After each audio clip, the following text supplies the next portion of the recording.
ಮೊನ್ನೆ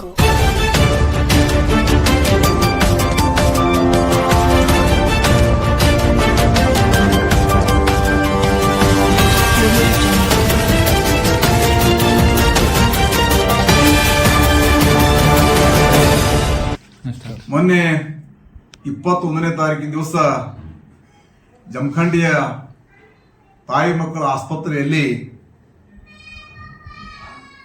pulse polio ಕಾರ್ಯಕ್ರಮದಲ್ಲಿ ಪಾಲ್ಗೊಂಡು ನಮ್ಮ ಕ್ಷೇತ್ರದ ಶಾಸಕರಾಗಿರ್ತಕ್ಕಂಥ ಸನ್ಮಾನ್ಯ ಜಗದೀಶ್ ಗುರುಗುಂಟೆ ಅವರು ಮಾತನಾಡ್ತಕ್ಕಂಥ ಸಂದರ್ಭದಲ್ಲಿ ನಮ್ಮ ಪಾಕಿಸ್ತಾನ ಅಂತಕ್ಕಂಥ ಬಹಳಷ್ಟು ಅಕ್ಕರೆಯಿಂದ ಅವರನ್ನು ಹೊಗಳಿ ಮಾತನಾಡಿರ್ತಕ್ಕಂಥದ್ದನ್ನ ನಾನು ಈ ಸಂದರ್ಭದಲ್ಲಿ ಖಂಡಿಸಲಿಕ್ಕೆ ಬಯಸ್ತೀನಿ. ನೀವು ನಮ್ಮ ಪಾಕಿಸ್ತಾನ ಅಂದ್ರೆ ನಿಮ್ಗೆ ಬೇಡತ್ ನಾನು ಅನ್ನೋದಿಲ್ಲ, ಆದರೆ ನಮ್ಮ ಶತ್ರು ರಾಷ್ಟ್ರ ಪಾಕಿಸ್ತಾನ, ನಮ್ಮ ಅವಿಭಾಜ್ಯ ಅಂಗವಾಗಿರ್ತಕ್ಕಂಥ ಅಖಂಡ ದೇಶದಲ್ಲಿ ಇದ್ದುಕೊಂಡು ನಂತರ ಡಿವೈಡ್ ಆಗಿರ್ತಕ್ಕಂಥ ನಮ್ಮ ಬಾಂಗ್ಲಾ, ಆಮೇಲೆ ನಮ್ಮ ದೇಶದಲ್ಲಿರ್ತಕ್ಕಂಥ ವಿಭಜನೆಗೊಂಡಿರ್ತಕ್ಕಂಥ ನಮ್ಮ ಪಾಕಿಸ್ತಾನ ನೀವು ಅಂದ್ರೆ ಇನ್ನು ನಿಮ್ಗೆ ನಾನು ಅದನ್ನ ಅಖಂಡತೆಗೆ ನಾವು ಹೋಲಿಸ್ತಿರೋದು ನಾನು ಭಾವಿಸ್ಕೊಳ್ತೀನಿ. ಆದ್ರೆ ನೀವು ಬಳಸ್ತಕ್ಕಂಥ ಪದ ಎಂಥದ್ದು ಪದ ಅಂತಂದ್ರೆ ಎಲ್ಲವನ್ನೂ ತಾವು ಬಿಟ್ಟಿದ್ದೀರಿ, ಅದು ನಮ್ಮ ಪಾಕಿಸ್ತಾನ ಅಂದ್ರೆ ನಿಮ್ಮ ಅಷ್ಟು ಅದ್ರ ಮೇಲೆ ನಿಮ್ದು ಅಷ್ಟು ಪ್ರೀತಿಯ.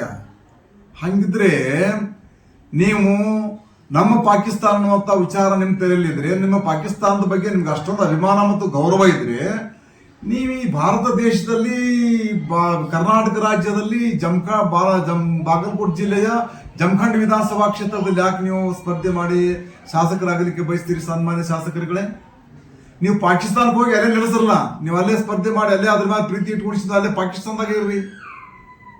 ನಿಮ್ ಜಾಗ ಪಾಕಿಸ್ತಾನ. ಅದನ್ನ ಬಿಟ್ಟು ನಿಮ್ಮ ಕಾರ್ಯಕರ್ತರು ಅಂದ್ ಕೂಡ ಹೇಳ್ತಾರೆ ಅಲ್ಲೋ, ಅದು ನಾವು ಅಖಂಡತೆಗಾಗಿ ನಾವು ಆ ಶಬ್ದವನ್ನು ಬಳಕೆ ಮಾಡ್ತೀವಿ ಅಂತಕ್ಕಂಥ ಪದವನ್ನು ಬಳಕೆ ಮಾಡ್ತಾರೆ ನಮ್ಮ ಕಾರ್ಯಕರ್ತರು. ನಾನು ಈ ಸಂದರ್ಭದಲ್ಲಿ ನಾನು ಕೇಳಲಿಕ್ಕೆ ಬಯಸ್ತೇನೆ, ನಮ್ಮ ಪಾಕಿಸ್ತಾನ ಅನ್ನೋ ಅಂತ ಪದ ನಿಮ್ಮ ಎಷ್ಟರ ಮಟ್ಟಿಗೆ ನೀವು ಸಮರ್ಥನೆ ಮಾಡ್ಕೋತೀರಪ್ಪ ಅನ್ನೋದ್ರ ಬಗ್ಗೆ ನಿಮ್ಮ ಮನಸ್ಸಿಗೆ ನೀವೇ ಪ್ರಶ್ನೆ ಹಾಕೊಳ್ರಿ. ಈಗ ಅಖಂಡ ಭಾರತದಲ್ಲಿ ಇರ್ತಕ್ಕಂಥ ಪಾಕಿಸ್ತಾನ ನಮ್ಮದು ನೀವು ಶಬ್ದ ಬಳಕೆ ಮಾಡ್ರಿ, ಅದು ನಾವು ಒಪ್ಕೊಳ್ತೀವಿ, ನೀವು ಒಪ್ಕೊಳ್ರಿ. ಈಗ ಅದಕ್ಕೆ ಪ್ರತ್ಯೇಕವಾಗಿ ಪಾಕಿಸ್ತಾನ ವಿಭಜನೆಗೊಂಡಿರ್ತಕ್ಕಂಥ ಸಂದರ್ಭದಲ್ಲಿ ನಮ್ಮ ಶತ್ರು ರಾಷ್ಟ್ರ ಯಾವತ್ತಿದ್ರೂ ಕೂಡ ನಮ್ಮ ಸೈನಿಕರನ್ನ, ನಮ್ಮ ಯೋಧರನ್ನ, ನಮ್ಮ ನಾಗರಿಕರನ್ನ ಹತ್ಯೆ ಮಾಡ್ತಕ್ಕಂಥ ಭಯೋತ್ಪಾದಕನಿಗೆ ಕುಮ್ಮಕ್ಕನ್ನು ಕೊಡ್ತಕ್ಕಂಥ ರಾಷ್ಟ್ರ ಪಾಕಿಸ್ತಾನ. ಆ ಪಾಕಿಸ್ತಾನ ರಾಷ್ಟ್ರ ಇಷ್ಟೆಲ್ಲ ದುಷ್ಕೃತ್ಯವನ್ನು ನಡೆಸಿದ್ರು ಕೂಡ ಪಾಕಿಸ್ತಾನಕ್ಕೆ ನೀವು ನಮ್ಮ ಪಾಕಿಸ್ತಾನ ಅಂತ ಕರಿತೀರಲ್ಲ ಭಾರತೀಯ ಜನತಾ ಪಾರ್ಟಿಯವರು. ನಾನು ಈ ಸಂದರ್ಭದಲ್ಲಿ ಒತ್ತಾಯ ಮಾಡ್ತೀನಿ ಭಾರತೀಯ ಜನತಾ ಪಾರ್ಟಿ ನಾಯಕರುಗಳಿಗೆ, ನೀವು ನಿಜವಾದ ಭಾರತೀಯ ಜನತಾ ಪಾರ್ಟಿ